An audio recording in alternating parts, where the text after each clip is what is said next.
Bu yerda bitta BYD chempion mashinasini olib qolganmiz. Bu chempionni 4 ta amortizator qo'yib, ikkita oldiga Usiningni Rechek sani blokli qo'yib beryapmiz.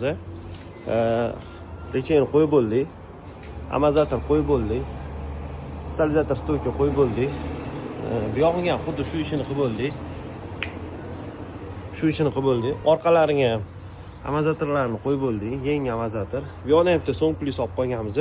Bu so'ng plusga ham polni reduktor moylari, salon filtr, kompyuter diagnostika, brizgayilari, keyin buni ham ikkita oldiga mana bunaqa Usiningni hozir ko'rsatgan Rechegimizni mana bunaqa sani blokisini qo'yib beramiz.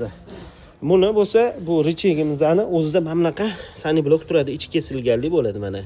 Ko'rinib turgan bo'lsa, biz ham bunaqa ichi to'liq rezinkalisini qo'yib beramiz. Ancha baquvvat bo'ladi. Bu ikkita Rechegimizda 1,5 million so'm bo'ladi. Ustanovkasi bilan ichida. Amortizatorlarimiz hozir bizda aksiya ketyapti. Ikkita Recheg 4 ta amortizatori bilan 1,5 million so'm qilib beramiz. Agar kimga shunaqa xizmatlar kerak bo'lsa, bu yerda avtomaster kelaverasizlar.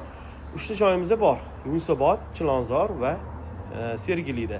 3 ta joyimizda shu ishlar bo'lyapti. Kelishtirib chiroyli qilib qo'yganmiz, kelaverasizlar. Yana ham bu ishlar bo'lsa, kelishtirib beramiz.